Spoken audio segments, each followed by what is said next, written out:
The fluorescent lights of the hospital nursery hummed above Elena Marsh like a held breath, steady and indifferent to the wreckage her life had become. She stood with her forehead pressed against the cool glass, watching the small bundle in the second bassinet from the left. Pink cotton blanket, tiny clenched fists, a face so new to the world it still seemed surprised to be in it. Lily Rose Marsh, 3 days old, the only good thing Elena had managed to hold on to.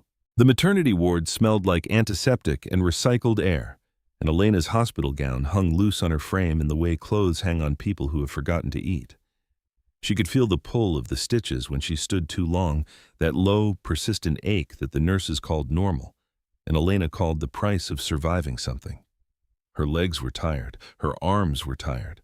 The part of her behind her eyes, the part that had been calculating disaster since the moment Colin Draper vanished 8 months ago, was the most tired of all. She had 5% battery left on her phone. She pulled it out anyway because some instinct she could not explain made her need to capture this moment.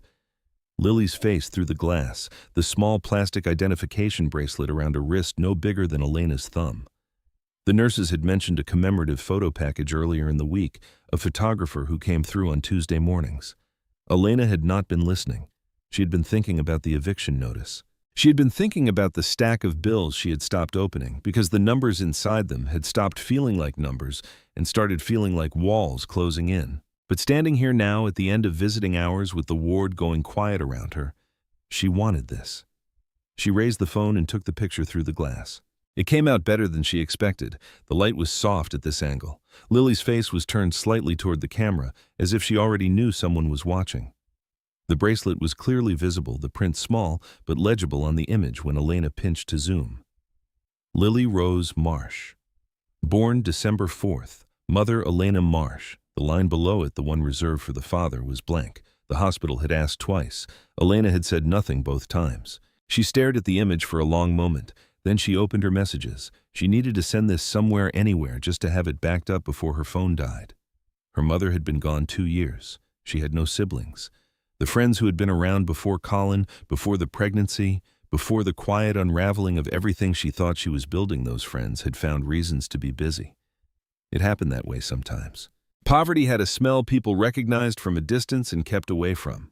But Sarah Okafor had texted yesterday. They had worked the same diner shift for 3 years before Elena left to take a better job that turned out not to be better. Sarah had said, "How are you doing?" and meant it, and Elena had not answered yet because she did not know how to compress 8 months of quiet catastrophe into a text message. She scrolled to Sarah's name. Her fingers were still clumsy from the medication, still carrying that faint electrical lag that the epidural left behind for days. She pressed what she thought was Sarah's name. The message sent with that small, soft sound, the one that felt like a door clicking shut. Elena looked at the screen. The conversation thread that had opened was not Sarah's. The contact at the top read RD and nothing else. No last name, no context, just 2 initials and a number she did not recognize, a 312 area code, Chicago, but not a number she could place. She scrolled through her recent calls trying to find it. Nothing matched. She did not remember saving it. She did not remember talking to anyone with those initials. It was possible she had grabbed someone's number at the hospital check-in desk and entered it wrong. It was possible a lot of things. She told herself it did not matter. It was a photo of a baby bracelet. Whoever RD was, they would look at it, be confused, delete it, and move on. Nobody cared about a stranger's newborn. The world was too busy with its own grief to borrow someone else's. She blocked the contact before she could think too hard about it and plugged her phone into the charger in her room.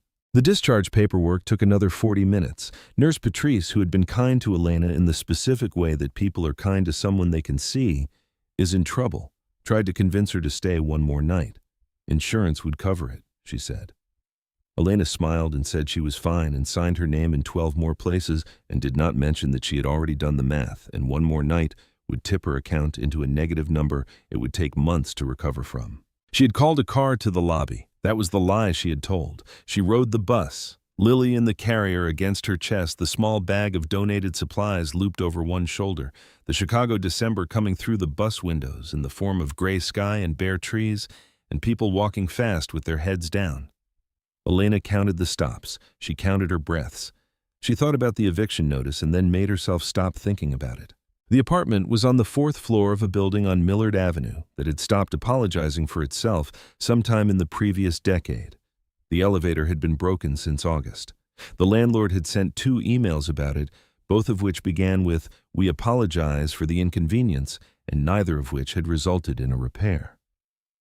Elena climbed the stairs slowly, one hand on the railing, Lily's warm weight against her chest, the bag bumping her hip at every step. By the 3rd floor, her vision was graying at the edges. By the 4th, she was breathing through her nose in the deliberate way the nurses had shown her. She got inside. She locked the door. She stood in the middle of her living room and didn't move for almost a full minute.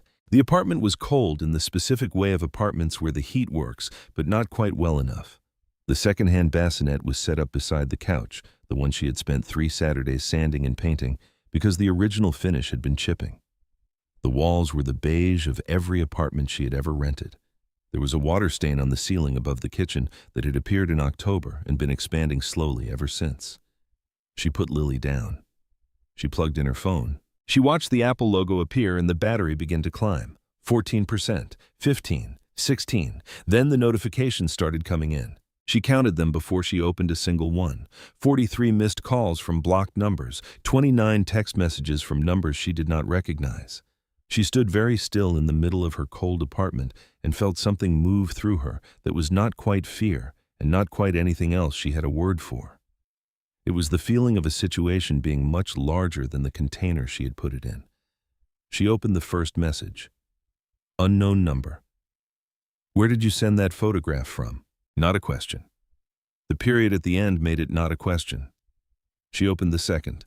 Different number. We need to speak with you. This is important. The third. Check your front door. She did not want to check her front door. Every reasonable part of her brain said, do not check the front door. Call. Someone call the police. Call anyone.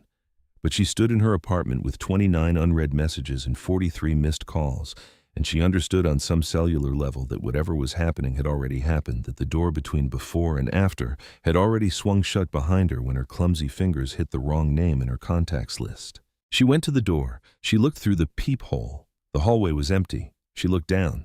A white envelope lay on the welcome mat she had bought from a discount bin 2 years ago. Thick paper.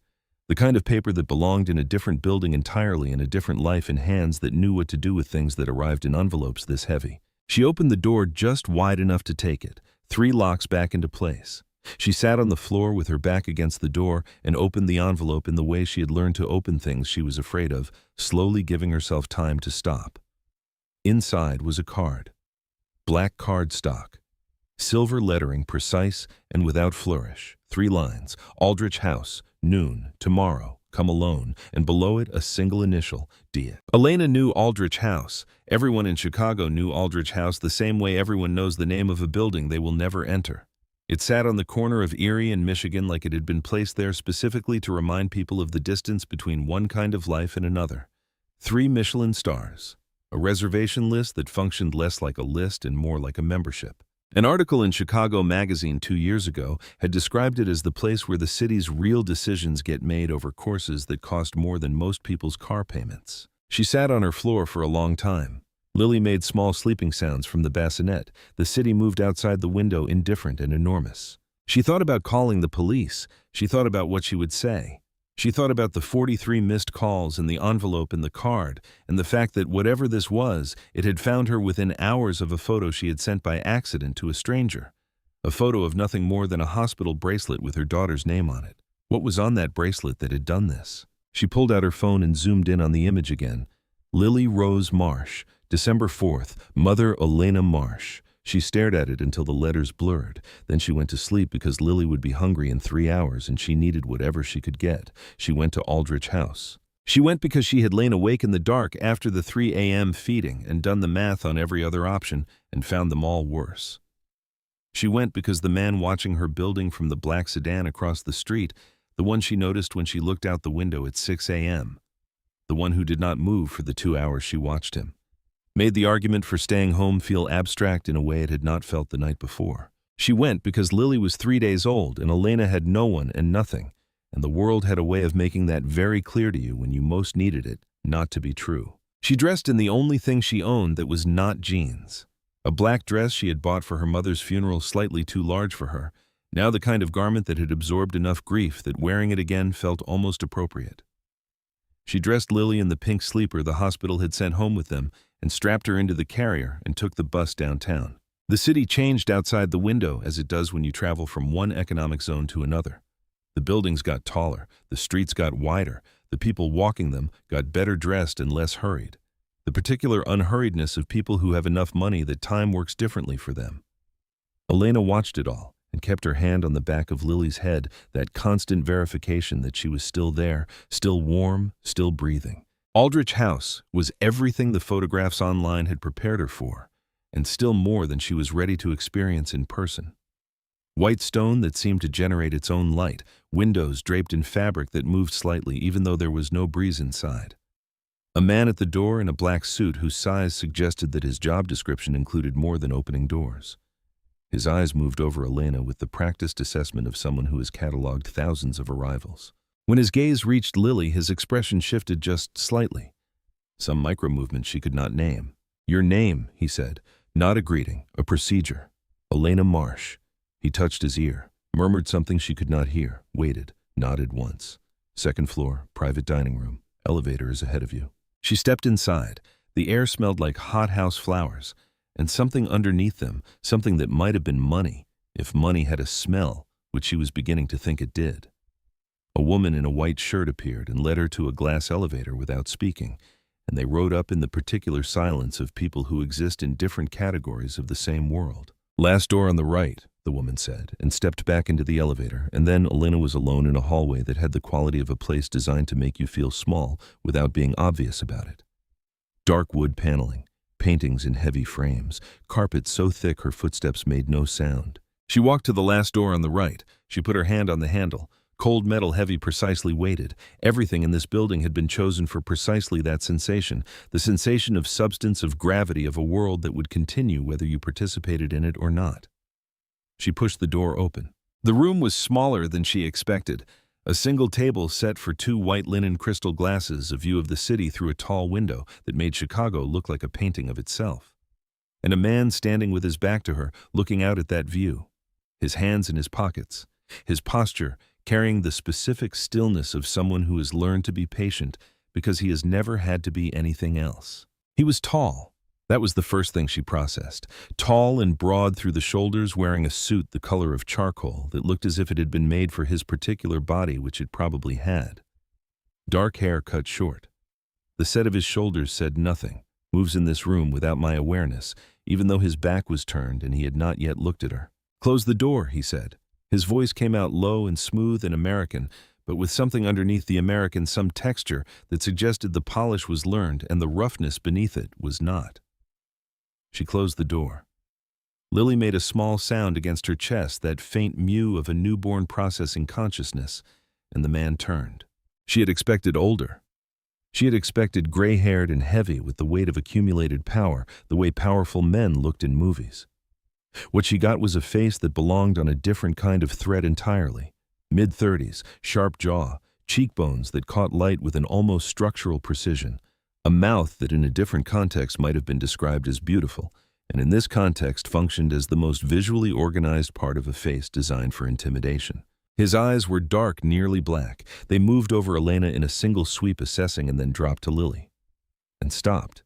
Everything about him stopped. His hands came out of his pockets. His jaw tightened in a way she could see from across the room. Something moved through his face too quickly to name, not quickly enough to miss. It was the expression of a man who has just seen something that rearranges his understanding of what the world contains. He looked at the bracelet on Lily's wrist. The hospital had not removed it yet. Elena had not thought to remove it. "Sit down," he said. "I prefer to stand." The words came out before she could evaluate them. Small rebellion, probably unwise, but she needed something, some position to hold. His mouth moved in the direction of an expression that was not quite a smile. He moved to the table and sat and gestured to the chair on her side, not commanding this time. An acknowledgement. "Then stand," he said. "But the baby should be comfortable. Her name is Lily." She did not know why she said it. Some instinct that insisted her daughter not be referred to as the baby by this man in this room. He repeated the name. Lily. The way he said it was slow, careful, like he was placing it somewhere specific in his mind, making room for it. "What do you want?" Elena said. "Why am I here?" What could you possibly want with us? He leaned back in his chair. The silence that followed was the longest she had ever sat inside. When he finally spoke, his voice had changed, flat and gone to a register that was neither warm nor cold, but precise. "The photo you sent me," he said. "The bracelet. Tell me about the name. I told you already. It's my daughter, her full name. Lily Rose Marsh." He was quiet for a moment. "Rose. My mother's name. She died 2 years ago." Something moved behind his eyes. He stood, and Elena stepped back before she could stop herself, her arm going around Lily instinctively. He paused when he saw it. He looked at his own hands as if reminding himself of something, then moved not toward her, but toward the window, putting his back to the glass so she could see him fully. "I need to tell you some things," he said, "and I need you to hear them before you decide to walk out of this room, because you are going to want to walk out of this room." She said nothing. She waited. His name was Dante Reeves. He said it the way people say things they assume are already known, which they usually are in his world and almost never in hers. He was 36 years old. He had grown up in Chicago. His father, whose name was Garrett Reeves, had built something in this city over 30 years that Dante had spent the last decade managing, expanding, protecting. He did not elaborate on what that something was. He did not need to. The building they were standing in said enough. His mother's name had been Rose. Rose Reeves, born Rose Hargrove, who had died of a sudden illness when Dante was 9 years old, leaving him to grow up inside the machinery of his father's world, without the one person who had been positioned between him and it. Dante said all of this without sentiment, the way you describe a room's dimensions. He was accounting for something she understood, laying out coordinates before introducing the destination. His father, in the years after Rose died, had spent considerable resources trying to locate someone, a woman named Catherine. His father's sister, who had left Chicago in her mid-20s under circumstances Garrett Reeves described to Dante only once in vague terms when Dante was old enough to ask. She had disagreed with what the family was. She had wanted a different life. She had made herself one somewhere else under a different name. Garrett Reeves had died 3 years ago without finding her. Elena listened to all of this with the specific quality of attention that comes from understanding that the information is going to change something, but not yet knowing what. Then Dante said, "Your mother's name was Catherine Marsh." "Yes, her name before she came to Chicago. She didn't marry my father. He left before I was born." Dante looked at her steadily. "Before she became Catherine Marsh," he said. "What was her name?" Elena opened her mouth and closed it. She had the birth certificate somewhere in a box. Her mother had never talked about her family before Chicago. Elena had asked twice when she was young and gotten the same answer both times, a long pause and a subject change, and the impression that the question caused some structural pressure her mother was not equipped to handle. Elena had eventually stopped asking. "I don't know," Elena said. "She never told me." Dante reached into the inside pocket of his suit jacket and produced a photograph. He held it out. She crossed the room and took it. It was a woman she had never seen standing in what looked like the interior of this very building, younger version, older furniture. Dark hair, the angle of her jaw, the specific way her weight was distributed slightly back on one heel, arms crossed not defensively but in the posture of someone waiting for something they were confident would arrive. Elena had that posture. She had seen it in mirrors her whole life without knowing where it came from. "That is Catherine Reeves," Dante said. "My father's sister, taken in 1987, 10 years before she disappeared." The room did not tilt. Elena had been waiting for the room to tilt and was almost surprised when it did not. Instead, everything went very still and very clear, the way things do when your body understands something before your mind is willing to. "That's not possible," she said. "The bracelet," Dante said. "Lily Rose Marsh. Rose was my mother's name. Marsh was the name Catherine chose when she left. She used her grandmother's maiden name." He paused. "I've been trying to find any trace of her for 3 years, since my father died and I inherited what he left behind, including what he could not finish." He looked at the bracelet on Lily's wrist. Then a photograph arrived on my phone from a number I did not recognize, and there it was. Her name. The name she took with her when she walked away from everything. He was her nephew. If he was telling the truth, Dante Reeves, who stood in this room like he had been assembled from the idea of control itself, was her cousin. Lily's blood. "I don't know you," Elena said. "I don't know any of this is true. I know. I need to think." "I know that too." He moved back toward the window, giving her the space she needed, deliberate and measured. But there is something else you need to hear before you leave, about the man who left you 8 months ago, the father of your daughter." Elena went very still. "His name," Dante said, "is not what he told you." She had known him as Marcus Webb, Marcus who worked in pharmaceutical sales and traveled 4 days out of every week and had an apartment across town. She had visited exactly 3 times because he always preferred hers. Marcus who had held her in the dark and said things she had believed because she had needed to believe them. Marcus who had disappeared the morning after she told him she was pregnant, taking the contents of her savings account. $18,000 she had been building for 4 years and leaving nothing behind except a phone number that rang once and disconnected. "His name is Colin Draper," Dante said, "and 8 months ago, the same week he disappeared from your life, $2 million disappeared from mine." The silence that followed pressed against her from all sides. "He was working for someone," Dante continued. "He was placed in a specific position to access specific information. He used you to establish a life here, a cover proximity to certain parts of the city, certain conversations. He knew what he was doing, and he did it deliberately. You were not an accident in his plan. You were a component of it. You're saying he knew who I was." Dante looked at her for a moment before answering. "I am saying that is what I'm trying to determine." She looked down at Lily. Lily had fallen asleep against her chest, that sudden total sleep of newborns, trusting and complete, unaware that the air in the room had changed. "Why are you telling me this?" Elena said. "Because you have a right to know, and because I need something from you." There it was. She had been waiting for that sentence since she walked through the door. "I need to find Colin Draper," Dante said. "And you are the only person who has been close enough to him to give me something my people cannot get from the outside." He paused. "In exchange, I can offer you something as well." She looked up. "What could you possibly offer me?" He reached into his jacket pocket again and placed a card on the table. On it was a handwritten address, a number, a single sentence. Then he said the words carefully and without embellishment. "Protection. For both of you. Real protection, not a locked door and a prayer. I have a property outside the city. Secure. Staffed. You and Lily would want for nothing while this gets resolved. And when it is resolved, you would be free to go." "This is insane," Elena said. "Yes, I don't know you. You know enough." He said it simply. "You know that whatever is happening is larger than you can handle alone. You know that the people who want to find Colin Draper are not all as interested in talking as I am.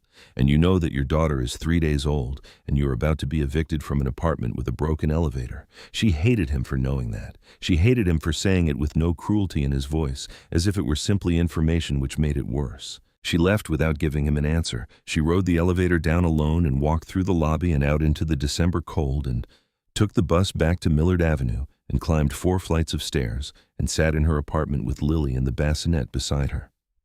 At 11 p.m., her phone rang. Unknown number. She let it ring 3 times before she answered. "Are you watching my building?" she said. Dante's voice came through the line without surprise at her directness. "My people have been positioned there since this afternoon. That is not protection. That is surveillance. It is both." A silence. "This afternoon," he said, 2 men entered your building. They went to the 4th floor. They were interested in your apartment. My people persuaded them to be interested in something else instead." He let that settle. "They were not sent by me." She sat in the dark with the phone against her ear and Lily breathing steadily in the bassinet and the city pressing against the windows with all its cold, indifferent enormity. "I want certain guarantees," she said finally. "Name them. Lily's safety above everything else. Whatever you need from me, she comes first, always. Agreed. I'm not a prisoner. When this is over, I leave if I want to leave." A pause shorter than she expected. "When the threat is gone, yes, you have my word."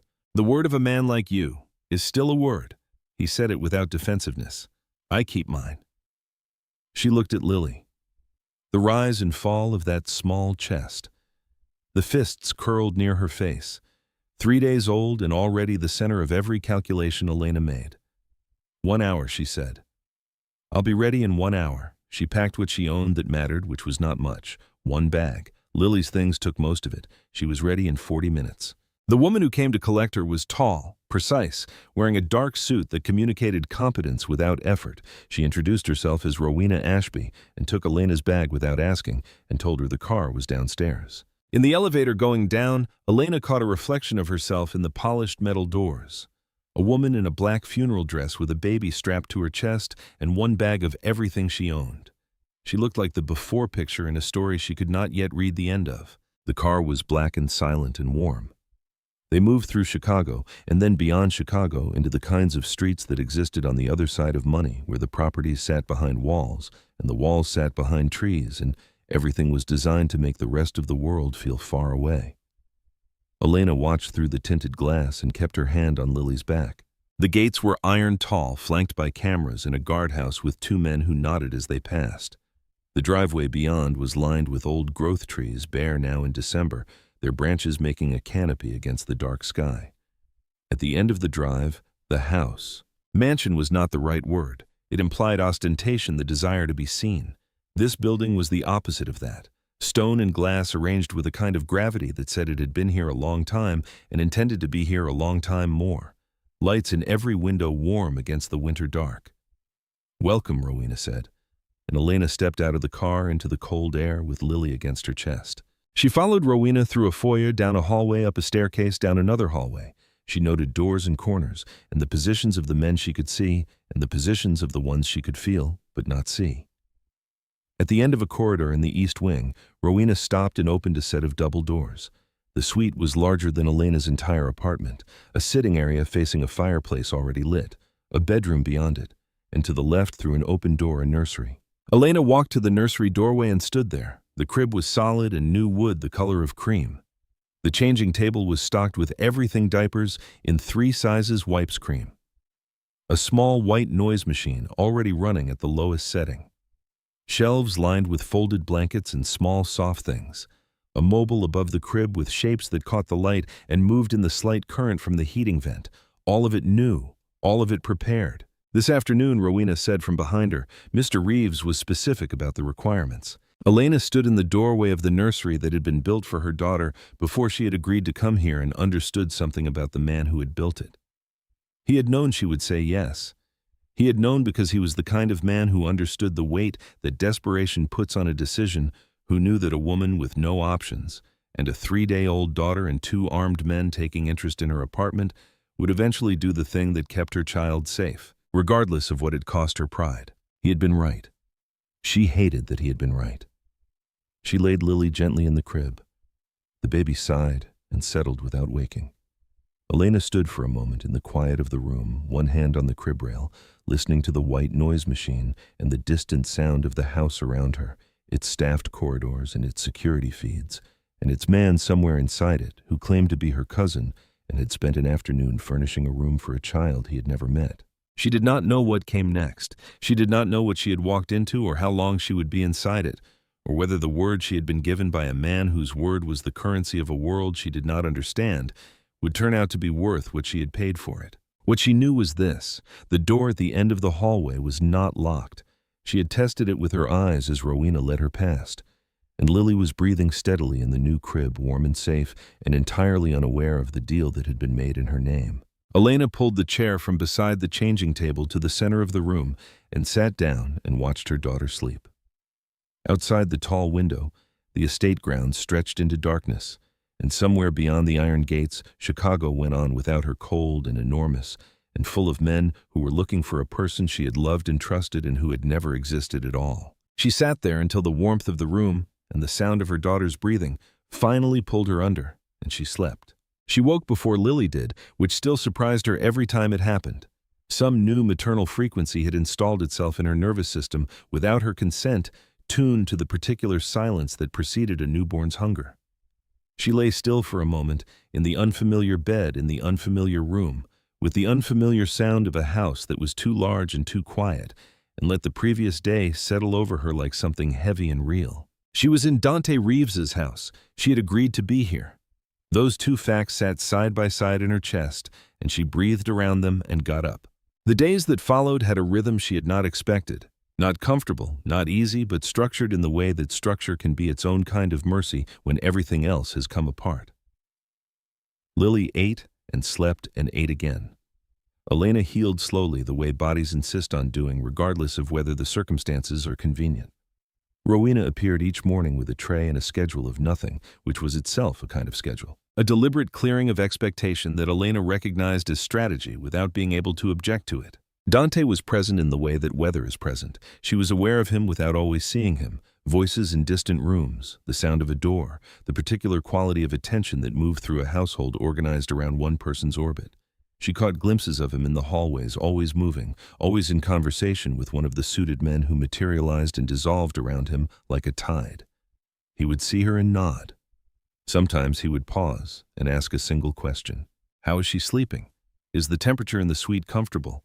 Nothing personal, nothing that required more than a factual answer.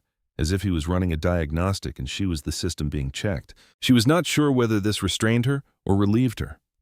Probably both. It was 11 days into her stay that she found him in the library. She had woken at 2 in the morning to Lily's hunger and fed her and changed her and rocked her back to sleep, and then found herself standing in the nursery doorway with her mind running too fast to follow it back to bed. She had started to learn the house by paying attention when she moved through it, rather than by any deliberate exploration. The library was on the first floor at the back, and she had passed its open door enough times to know it smelled like old paper and the particular resin of a fireplace used regularly. She found him in a leather chair near the fire, a glass of something amber in one hand, staring at the flames with the expression of a man having a conversation with something that was not in the room. He heard her at the threshold. He did not turn. "Can't sleep," he said. She considered retreating. She stepped inside instead. No. The fire made the room warmer than the rest of the house, and the light it threw was the kind that simplified things, that reduced a complicated man to a silhouette with edges and the suggestion of something underneath them. She sat in the chair across from him because it was there, and because her legs were tired, and because she had run out of energy for strategic positioning. "Lily," he said. "Colicky tonight. She's down now." He looked at her then briefly and back at the fire. "A doctor came yesterday. Pediatric specialist. Rowena said you were satisfied with his assessment. You arranged that. You needed it." She had not asked. That was the thing about the way Dante operated, that she was still calibrating the way things she needed appeared before she articulated them, which was either attentiveness or control, and she could not always tell the difference. She studied the side of his face in the firelight.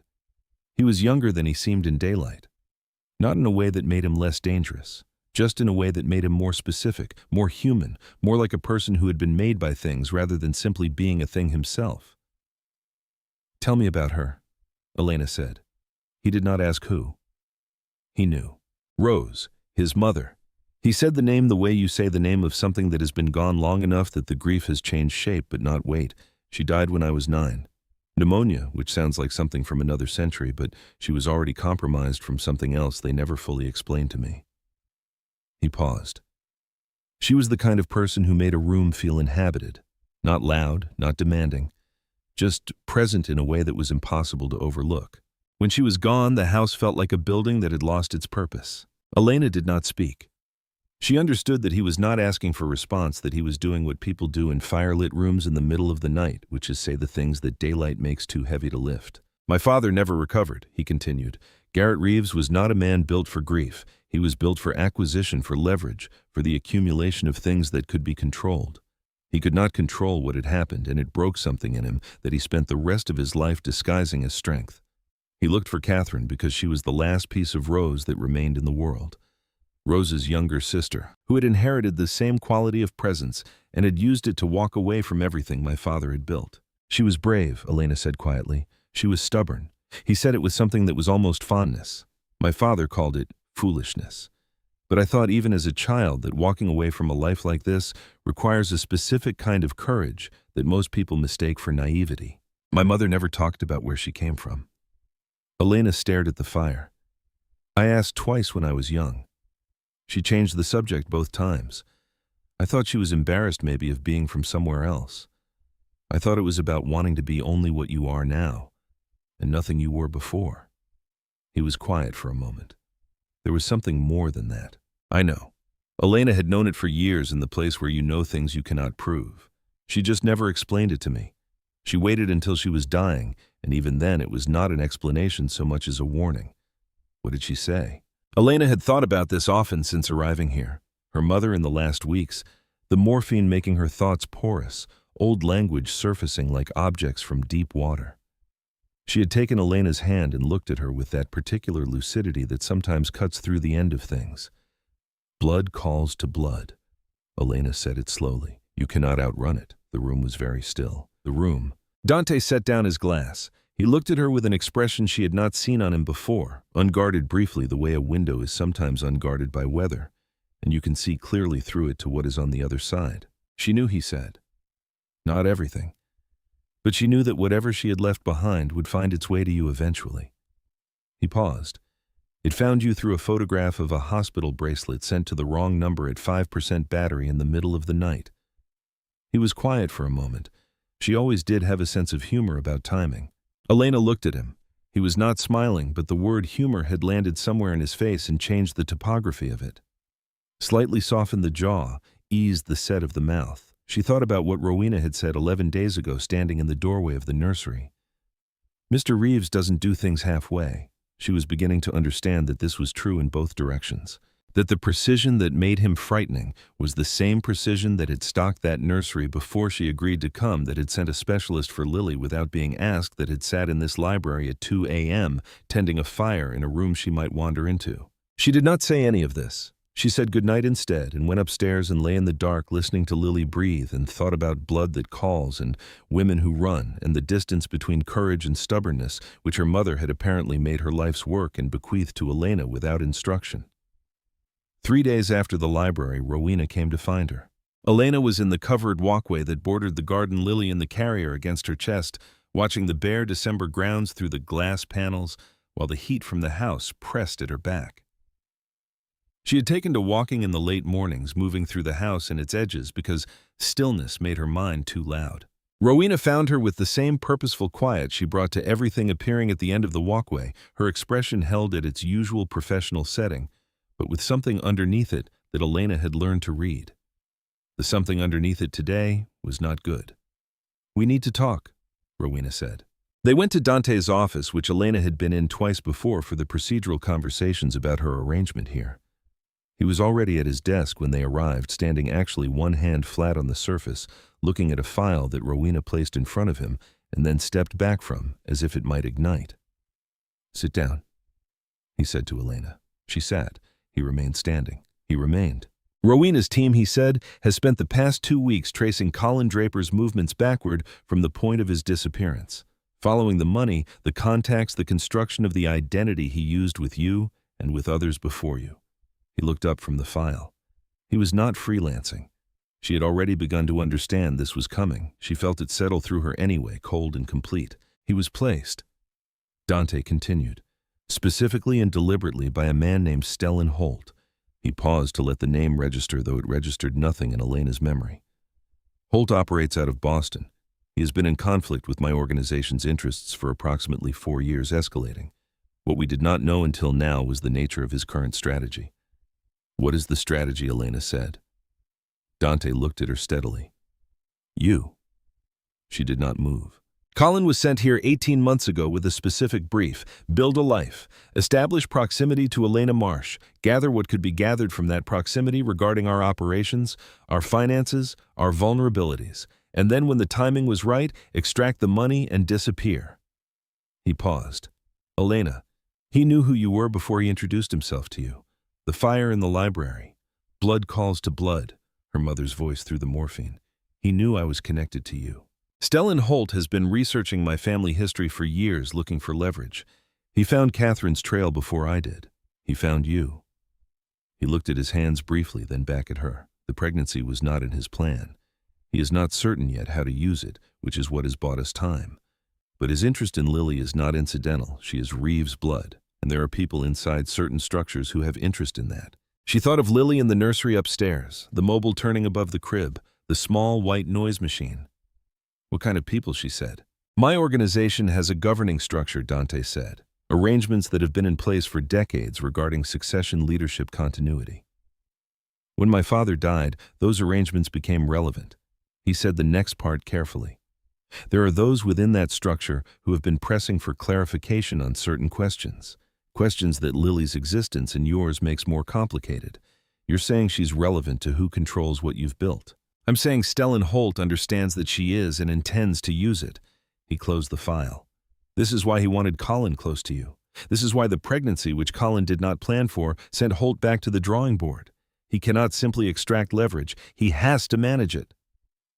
Elena was quiet for a long moment. Then she said, I have something. Dante looked at her. She had been thinking about this for days. Since the library, since the conversation about her mother, since the understanding had begun to solidify that she was not a bystander to this situation, but a piece of it had always been a piece of it, and that the choice was not whether to be involved, but how. When Colin and I were together, she said he had a tattoo on his left shoulder, numeric. I asked him about it once, and he said it was a date-a-family thing. He was uncomfortable when I asked. He changed the subject faster than he needed to. She paused. The numbers were 24719. Rowena had a phone out before Elena finished speaking. And there was an address, Elena continued. He mentioned it once in the context of a neighborhood the way you mention a place when you've spent real time in it. Wicker Park, a building on Loomis. He described the corner. He said it in the middle of a sentence about something else and then moved on quickly. I remember it because it was the only time he named a specific location with that kind of detail, and then immediately seemed to want me to forget it. Rowena left the room without being dismissed. Dante looked at Elena across the desk. He had the expression of someone reassessing a calculation.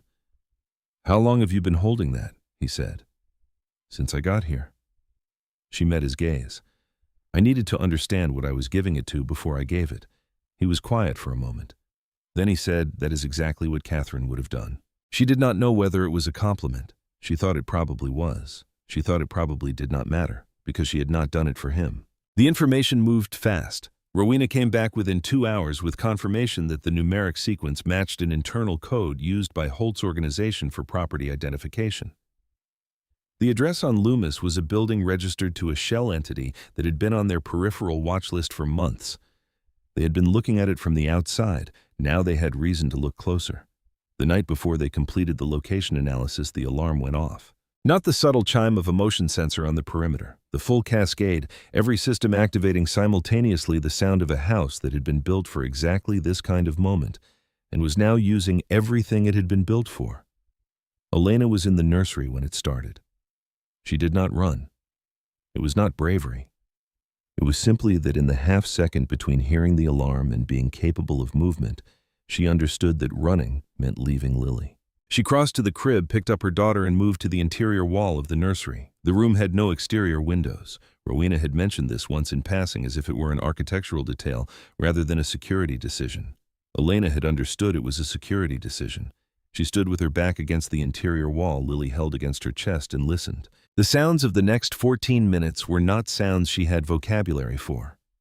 Controlled urgency was the closest she could come to it, the sound of trained people moving fast through a space they knew completely. Voices and frequencies below conversation, the particular silence that followed certain sounds and preceded others. She held Lily and counted her daughter's breaths and did not move from the wall. When the door to the nursery opened, it was Rowena, not composed in her usual manner, but present, which was a different thing. It's contained, Rowena said. Stay here until I come back. Who were they? Rowena looked at her for a moment. People sent by Stellan Holt. We'll know more shortly. She left. Elena stayed where she was. Lily had not woken through any of it, the particular unconsciousness of a newborn who has not yet learned that the world is a place that requires vigilance. And Elena had the sharp and aching thought that she wanted her daughter to not learn that for as long as possible, which was the thought of someone who understood it could not be prevented. When Rowena returned, she brought Dante with her. He came through the nursery door and stopped when he saw Elena still against the interior wall. Lily in her arms, composed in the specific way of someone who has made composure a choice rather than a condition. Something moved through his face. You didn't move, he said. She stayed where Lily was, Elena said. That seemed like the correct decision. He looked at her with the expression she could not fully categorize, the one she had started to think of as the expression he had when something contradicted his expectations in a direction he had not prepared for. There were 4 of them, he said. They came in through the East Service entrance. Our information indicates Prescott gave them the timing of the security rotation. Prescott. Elena had known Prescott for 11 days. Young, quiet, efficient with the breakfast trays. She thought about what it meant to be wrong about someone and found that she had already used up her capacity for that particular surprise. "Is he?" "Gone," Dante said. "Before we could reach him," she nodded. "And the 4 who came in? Also gone." His voice carried no particular weight on the word. Gone was apparently a versatile word in his world. "Stellan Holt knows where I am. He knows you are with me," which he suspected already. He does not know as much as he thinks he knows. Dante's jaw was set in the line she had come to recognize as the visible edge of something much colder underneath. "But this changes our timeline." She shifted Lily to her other arm. She looked at Dante directly. "I want to be part of what comes next," she said. "Elena, I mean it." She kept her voice level. "You told me I was a component of Colin's plan without my knowledge. I have been a piece of this since before I understood what this was. I'm not interested in being managed through it. I want to know what is being decided, and I want a role in deciding it." What passed between them in the next few seconds was not silence so much as a reassessment. Two people revising their understanding of each other at the same moment. He was being asked to see her as something other than what he had originally categorized her as, and understanding that the categorization had been his limitation and not her deficiency. "Rowena confirmed the Loomis address," he said finally. "Surveillance established this afternoon. Colin Draper has been seen in the vicinity." She held his gaze. "Then we move." He looked at her for a long moment. At the daughter in her arms. At the woman who had spent 11 days in his house learning its corners and its systems and its silences, and who had held information until she understood its value and then deployed it with the timing of someone who had been paying very close attention. "Yes," he said, "we move." He was more careful than she expected. She had anticipated resistance, the particular overprotective instinct of a man who had decided to be responsible for someone and was now being asked to accept that the someone had opinions about the terms. Instead, he pulled a chair to the center of the office and sat and said, "Tell me what you know about how he thinks." So she told him. She told him about Colin's habits of attention, the way he watched exits, before he watched anything else in a room, the way he asked questions that sounded casual and had a structure beneath them. She told him about the patterns she had noticed and dismissed as personality rather than strategy, the way he never repeated a route between her apartment and his, the way he kept his phone face down in a manner that was different from ordinary privacy. She told him the things she had believed were intimacy that she now understood were reconnaissance. She told him all of it in the flat voice of someone doing an accounting, not a confession. She was not interested in grieving Colin Draper again. She had done that for 8 months in an apartment on Millard Avenue while she grew a human being and tried to calculate a future alone. She was done with that grief. What she had now in its place was something that did not have a name she liked but that functioned as fuel, and she intended to use it. Dante listened without interrupting. When she finished, he was quiet for a moment. "He will go back to the places that felt controlled," Dante said. "People like Colin, when they are cornered, they return to the territory they know best." He looked at the map on the desk between them, the one Rowena had spread out with markers on 3 locations. "Your apartment building is one of the locations he has been surveilling. He thinks I'll come back. He is counting on it." He looked up at her. "We can use that." "Use me," Elena said. She said it plainly without accusation. "I am the bait. You are the architecture of the plan," he said. "There is a difference." She was not certain there was, but she nodded because the distinction he was offering was at least an honest one. He was not pretending she was not in danger. He was telling her the danger had a function and asking her to consent to the function rather than simply assigning it to her. When she said, 2 days, we need time to position everything correctly. He met her eyes. "You do not go in unprotected. My people will be everywhere you are." She noticed the precision of that last sentence. She did not remark on it. She went back upstairs with Lily and sat in the nursing chair by the window and watched the estate grounds in the dark. The subtle movement of the security rotation she could now identify by its rhythm and thought about Colin in the vicinity of a building on Loomis, and all the months she had spent mourning a man who had never existed and what she intended to say to his face when she finally saw it again. The 2 days had a weight she had not anticipated, not dread exactly, more like the feeling before a long-planned reckoning when the only direction left is through. Elena moved deliberately. She fed Lily and held her and fixed each detail of her daughter's face in memory, the way people fix what they fear losing. She ate the meals that appeared. She slept when she could. On the morning of the second day, she found Dante in the corridor outside the nursery. He was not there for any reason she could name. He was simply there standing with his back to the wall and his hands in his pockets looking at nothing in particular. She had the impression he had been there for a while. "She is still asleep," Elena said. He looked at her. "I know, Rowena checked an hour ago." She studied him for a moment in the corridor light. He looked like a man doing something he would not describe as waiting, because waiting implied uncertainty, and he had organized his entire life around the elimination of uncertainty. But that was what it was. "She will be here when we get back," Elena said. Something in his face shifted. Yes, he said it with the flatness of a man who was making it true by saying it. "She will be here." They left at noon. The drive back to Millard Avenue was the reverse of the drive she had taken 13 days ago. The city assembling itself outside the tinted windows, from wide and manicured, back to dense and specific, her neighborhood resolving out of the middle distance with its particular grammar of narrow streets and buildings that had been asking for renovation for longer than Elena had been alive. She watched it come and felt the strange doubling of a person returning to a place they have left in a way that cannot be undone. The building on Millard looked smaller than she remembered. The broken elevator was still broken. She could see the notice taped to the lobby door from the car. Dante's people had been in position since the previous evening. She did not know how many. She did not ask. What she knew was that the building was covered every entrance, every exit, the fire escape on the east side that Colin had used before and would use again, the roof access, the service entrance in the back. She knew because Dante had shown her the map and walked her through every position and asked twice if she understood, and she had said yes both times and meant it. Her role was to be present, to be visible, to be Elena Marsh returning to the apartment on the 4th floor, moving in the patterns of a woman who had come back to collect what remained of her life. The light would go on in the window. She would move through the rooms in the way she had moved through them for 3 years. And Colin Draper, who had been watching this building because men like Colin always returned to the architecture of their last known advantage, would see what he had been waiting to see. She went up the 4 flights alone. Dante was in a car 2 blocks south. His people were invisible around her, and she trusted they were there the way a surgeon trusts the instrument already in hand, not by verifying, but by proceeding. The apartment was cold. The heat had not been running.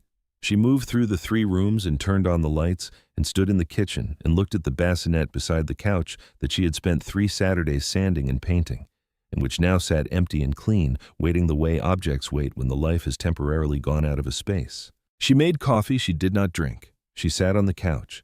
She stood at the window and looked down at the street below without letting herself search the shadows too obviously.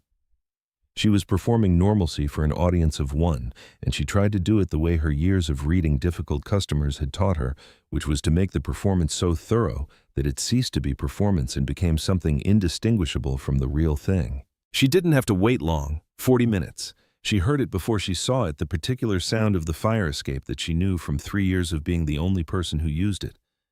The groan of the second landing, the lighter complaint of the steps above it. She moved away from the window to the kitchen. She kept her back to the fire escape window. She waited. The window opened the way it always had, the latch giving with the specific resistance of a mechanism that had been jimmied many times before, which she now understood was because he had been through it before, often enough to know exactly how much pressure it required. He came through the window and straightened and saw her standing in the kitchen looking at him. He looked exactly the same. That was the thing she had not prepared herself for. The same face, the same lean frame, the same way he held himself with the easy confidence of someone who had never been required to account for the space he occupied. He had a gray jacket on and a hood he had pushed back, and his face was still handsome in the way that had made her trust it, which now made it look like a forgery of something that had never existed in the first place.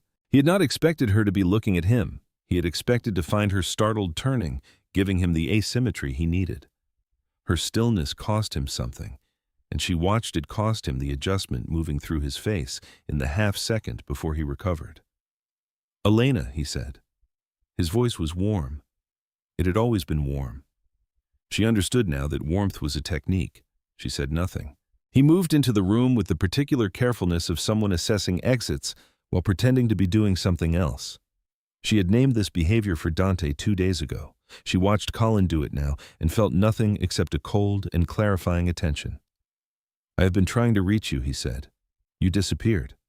I was worried." "Were you?" she said. His eyes moved to the empty bassinet, then back to her. Then he understood. Not everything, but enough. The specific quality of her stillness, the fact that she had not moved toward him or away from him, the fact that she was watching him the way you watch something you have already categorized as a problem rather than a person. He moved left. The apartment door opened before he reached it.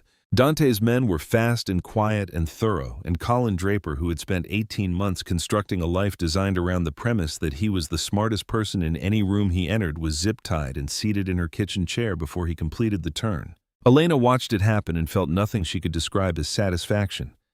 What she felt was the closing of a parenthesis, the end of a grammatical unit that had been open for 8 months and that she was now finally allowed to finish. They took him out through the door. Elena went down the stairs and into the waiting car, and they drove south away from Millard Avenue toward the secondary location Dante had established 3 miles from the estate. She did not look back at the building. There was nothing there she needed anymore. The room they brought Colin to was in the basement of a property Elena had not seen before. The ceiling was low. The light was a single utility fixture that cast everything in the particular democracy of interrogation rooms the world over, which is that under that quality of light, everyone looks like what they are. A long table, a chair that had been bolted to the floor. Colin sat in it with his wrists secured behind him and looked around the room with the expression of a man trying to determine which of several escape routes was most viable. She watched him run the calculation and watched him arrive at the answer, which was none of them. His face settled. Dante stood to the left. He had said nothing since the apartment. He would say nothing unless it was necessary. They had agreed on this. This was Elena's. She sat in the chair across from Colin and put her hands flat on the table and looked at him. He met her gaze with the particular boldness of someone who has decided that confidence is his last available currency. "I think we should talk," he said. "I agree," she said. "There are things you don't understand about the situation. Then explain them." He shifted in his chair. The zip ties were tight. She could see it in the set of his shoulders. "He is not who you think he is." He nodded toward Dante without looking at him. "Whatever he has told you, whatever arrangement he has offered you, it is not what it appears. He is using you. He has been using you since the moment he saw that photograph." She said nothing. She waited. Colin read her silence as invitation and continued. "There is a governing structure inside Dante Reeves's organization, rules of succession that have been in place for decades. When Garrett Reeves died without a clear line of succession, certain pressures began to accumulate. He leaned forward as much as his restraints allowed. Lily is Reeves' blood, legitimate, direct, unarguable. Do you understand what that means in his world? She is not just your daughter. She is an answer to a problem he has been unable to solve for 3 years. He is keeping you close because she is the most valuable thing in that house, and you are the only one who controls access to her." The room was quiet. Dante did not move. Elena looked at Colin steadily. She said, "Is that true?" She directed it to Dante, not as an accusation, as a question. Dante met her eyes. He was quiet for 4 seconds, which was long enough that Colin's face began to organize itself into something that resembled triumph. Then Dante said, initially, "Yes." Colin's expression completed its movement toward satisfaction. "When I saw the photograph," Dante continued, "what I saw first was a solution to a problem. A Reeves heir, legitimate and undisputed. A way to satisfy the structural pressure that has been building since my father died." He said it without apology, in the tone of a man who does not perform remorse but does acknowledge fact. That was the first calculation. He looked at Elena and the quality of his gaze changed. "By the time you walked into Aldrich House with Lily in the carrier and refused to sit down and told me her name like it was something I needed to be corrected about, the calculation had already started to change." Elena held his gaze for a long moment. Then she turned back to Colin. "Here is what I want to know," she said. He waited. "You knew who I was before you met me. You knew about my mother, about the Reeves connection, about all of it. You spent 18 months with me building something you knew was false." She paused. "Was any of it real?" "I'm not asking because the answer will change anything. I'm asking because I would like to know the exact dimensions of what I was living inside." Colin was quiet for a moment. She saw him considering angles and discarding them. Finally, with the weariness of someone who has run out of useful lies, he said some of it. "Which parts?" He looked at the table. "The first 6 months, before I had what Holt needed, before the extraction was scheduled." He did not look up. "I'm not telling you this because I want anything from you. I'm telling you because you asked and because you deserve a straight answer to at least one question." She sat with that. It was less than she had hoped for and more than she had expected. She stood up. She turned to Dante. "Get what you need." She walked to the door and stopped when Colin's voice came from behind her. "He is going to disappoint you," Colin said. "Men like him always do. The world he lives in does not leave room for the things you think you are building. You should take the girl and walk away while you still have the choice." She did not turn around. She put her hand on the door. "I have always had the choice," she said. "That is what you never understood." She walked out. She stood in the corridor with her back against the wall and did not move for a moment. The hallway was empty and quiet, and she was grateful for that. She had said what she needed to say, and it had come out exactly as she intended, and she was not going to examine what that cost until later when there was room for it. The weight of 18 months of a constructed life sat in her chest, and she breathed around it deliberately, the way she had learned to breathe around things that were too large to move all at once. Then her phone rang. Unknown number. She answered it because she had learned to answer things she was afraid of. The voice on the other end was older, unhurried, the voice of a man who had spent decades in rooms where patience was the primary weapon. "Ms. Marsh," the voice said. "My name is Stellan Holt. I believe we have some mutual interests to discuss." She said nothing. She listened. "I want you to understand," he continued, "that I have no interest in harming you or your daughter. My difficulties are with Dante Reeves and have been for some time. You are not a casualty I want." He paused. "What I want is quite simple. You have access to certain financial documentation, operational records that Mr. Reeves shared with you in the context of the legitimate business work he has been involving you in. A single file. In exchange, I can offer you something he cannot. Real freedom. Not the conditional arrangement you currently have. Real freedom with resources, with security, with a new identity if you want one. You and Lily. No obligations, no family structures, no one who needs anything from you." He stopped speaking. He let the offer sit. She stood in the corridor and held the phone and thought about what he was offering and what it would cost and what it would mean and how it would end. Because she had spent enough time in this world now to understand that the sentence Stellan Holt was offering came with punctuation he had not read to her. "How long do I have to decide?" she said. "I will call you in 2 hours," he said. "I suggest you think carefully." He ended the call. She went back into the room. Dante looked at her from across the space. Colin's head was down. She crossed to Dante and said quietly, close enough that only he could hear, "Stellan Holt just called me directly." His entire body changed, not dramatically. The change was in the density of his attention, the way it narrowed to a single point. What did he offer? Freedom. Money. A new identity, in exchange for operational financial records he believes I have access to. Do you have access to them? She met his eyes. "You know I do.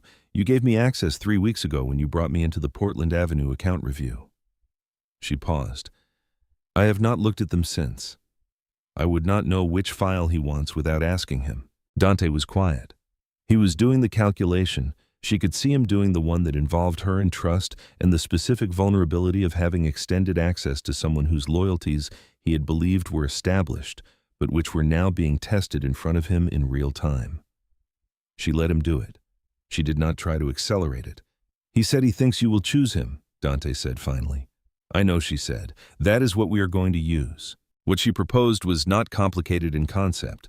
It was the same architecture Colin had used, turned inside out. She would call Holt back. She would tell him she had decided. She would arrange the exchange at a location of her choosing, a location that Dante's people would have entirely surrounded before Holt arrived. She would give Holt a file, not the one he wanted, one that Rowena's team would prepare in the next 90 minutes, accurate and format wrong in every particular that mattered. And when Holt came to collect, he would walk into the same structure that Colin had walked into 2 hours ago on the 4th floor of a building on Millard Avenue.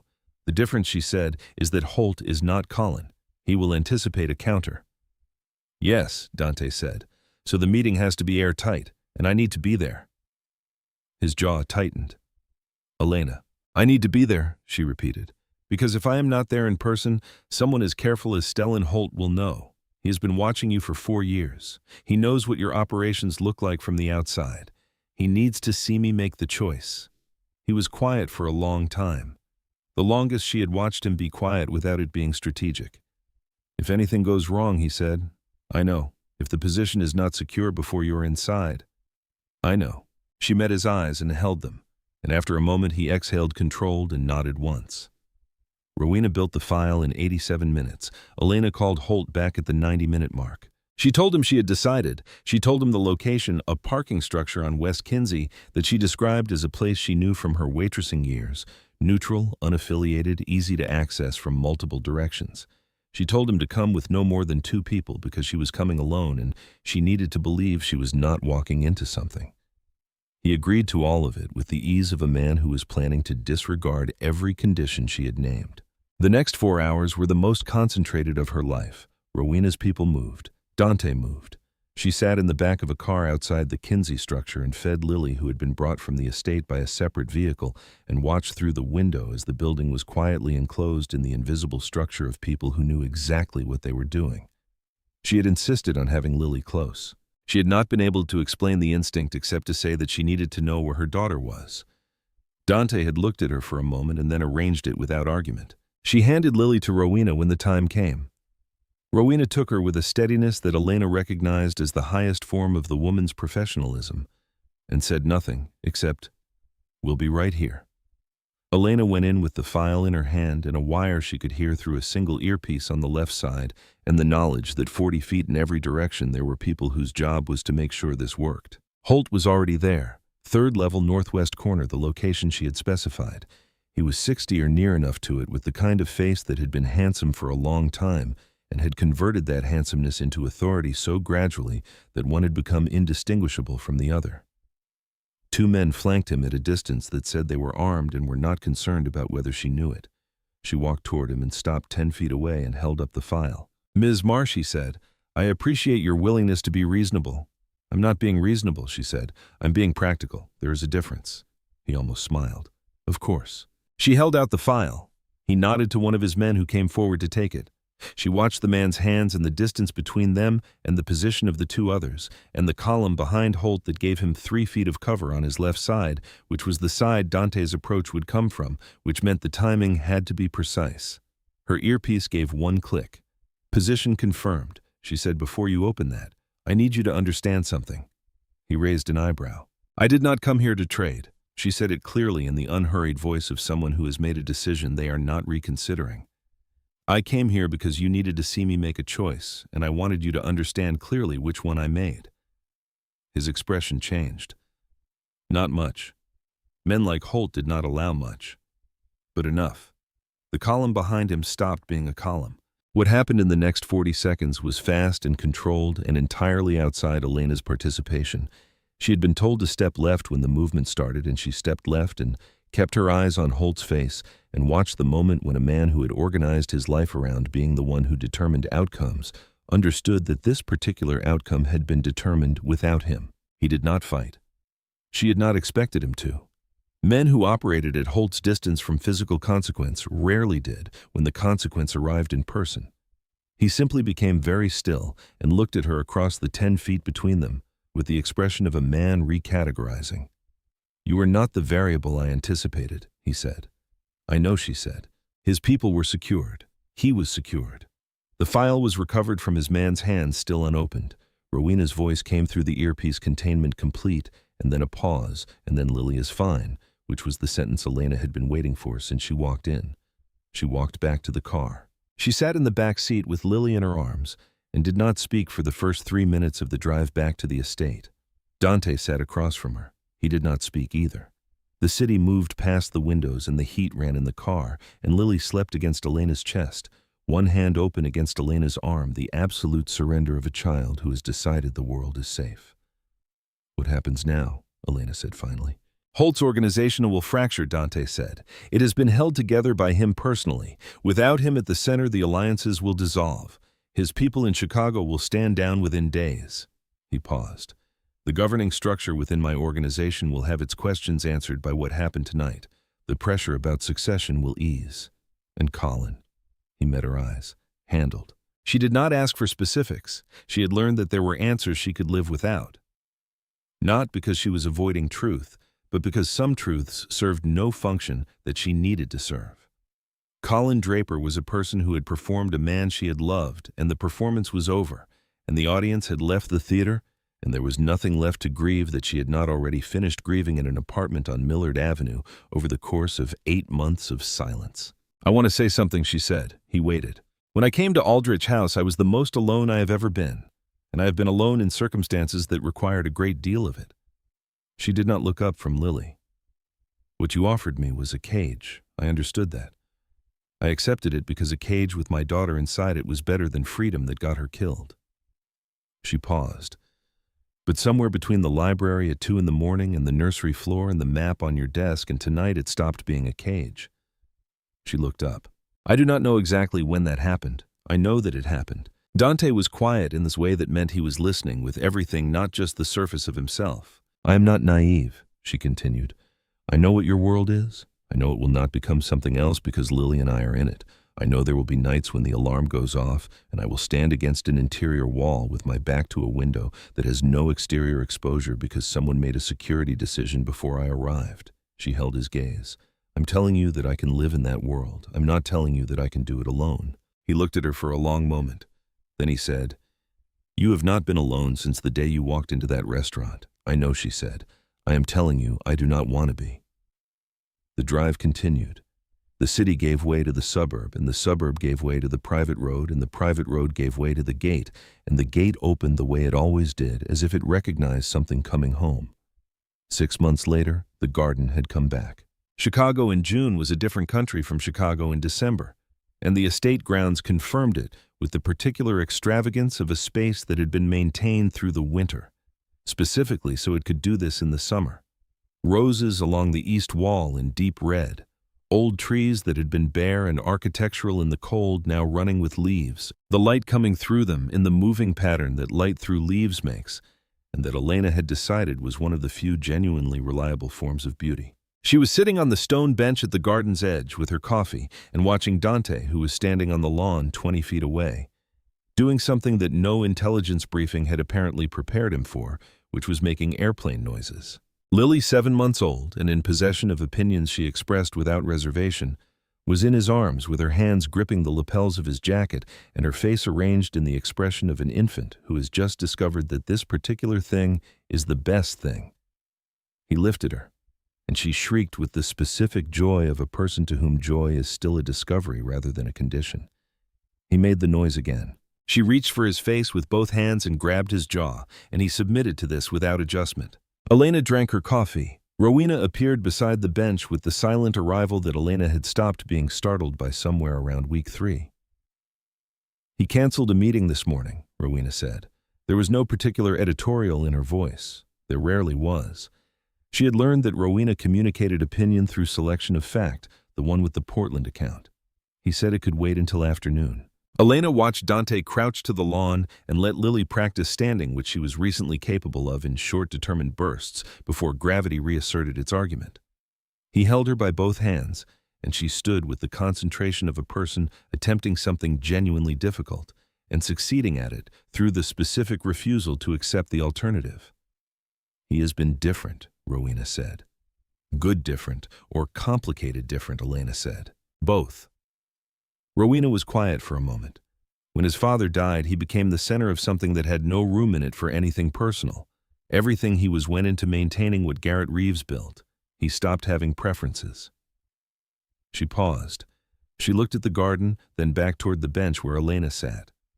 He had these grounds replanted in March. He said the garden was overgrown and he wanted it done before summer. Elena looked at the roses along the east wall. "He asked what your mother's favorite flower was," Rowena said. "You mentioned it once in passing in the second week." He remembered. Elena was quiet. "I'm not telling you this to influence anything," Rowena said. "I'm telling you because you should have the complete information." Rowena left. Elena held her coffee and looked at the man on the lawn who had now sat down entirely on the grass in his good jacket because Lily had decided that sitting was next and had communicated this by the simple method of making it happen while he was responsible for her structural integrity. He looked at his jacket. He looked at Lily. He stayed on the grass. Elena set down her coffee and walked out onto the lawn. Lily saw her coming and made the sound she made, the one that was not quite a word but was organized around the idea of one, the sound of a person who has identified someone as their primary coordinate in the world. Elena crouched and took her daughter and stood, and Lily put both hands on her face with the impartiality of a scientist conducting consistent experiments. Dante stood and brushed grass from his jacket with the expression of a man who had made his peace with something. "I have been thinking," Elena said. He waited. He had learned to wait for her. It was one of the things she had noted across these 6 months, that he had made room for her timing in a way that had not been natural to him and had become natural through intention. "I want to stay," she said, "not as a guest, not as a condition of a threat that no longer exists. I want to stay because this is where Lily has her nursery, and where I have learned the layout of every floor, including the security rotation on the east perimeter, and where there is a library with a fireplace that I have apparently developed an attachment to." She looked at him. "And because you replanted the garden in March and asked what my mother's favorite flower was." He was quiet in the way she had learned to read as a man holding something carefully, because he did not want to do with it what he had done with other things that mattered, which was apply too much force and break it. "I should tell you something," he said. She waited. "I was going to ask you." He said it simply, not today specifically, but soon. I had been thinking about how to ask in a way that did not sound like what it would have sounded like 4 months ago, which is an extension of an arrangement. He paused. "I had not determined the right way." "This is the right way," she said. "I am telling you, and you are hearing it, and neither of us is in a restaurant with power dynamics that belong to someone else." He looked at her for a moment. Then he reached out and put his hand against the side of her face, his thumb at her cheekbone, and she did not step back. She had not stepped back from him in a long time. Lily, who had been monitoring the situation with the careful attention of a person who understands that something important is happening, even if the specifics are above her current comprehension, chose this moment to sneeze directly onto Elena's shoulder with a thoroughness that was frankly impressive. The moment broke into something better than itself. Elena laughed, and Dante produced a handkerchief from his jacket pocket, and there was a brief practical interlude involving Lily's face and Lily's strong opinions about the handkerchief.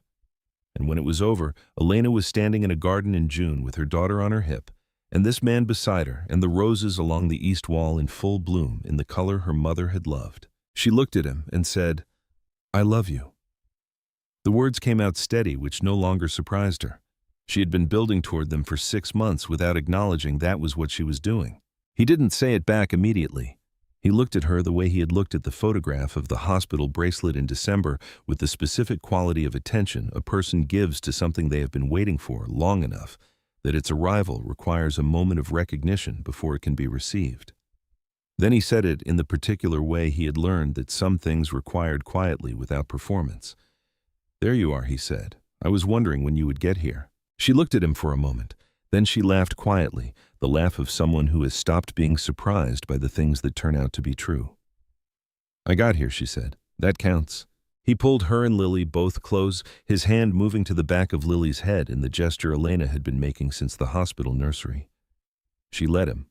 Lily made her sounds between them and grabbed at both their faces with democratic enthusiasm, and the morning light came through the old trees in the pattern that Elena had decided was one of the few genuinely reliable forms of beauty. She thought about a woman who had run from this world and built another one, and died with a warning on her lips. She thought about blood that calls and choices that answer. She thought about a photograph sent to the wrong number at 5% battery in a hospital corridor at the end of December, and the chain of events that photograph had set in motion and where the chain had led. Home was not a place you found. It was the thing you built from what called you back again and again until staying became the only direction that made sense. And every day in the garden that had been replanted for reasons that did not need explaining anymore with the city somewhere beyond the walls. And Lily between them and the roses in bloom along the east wall, Elena Marsh chose it.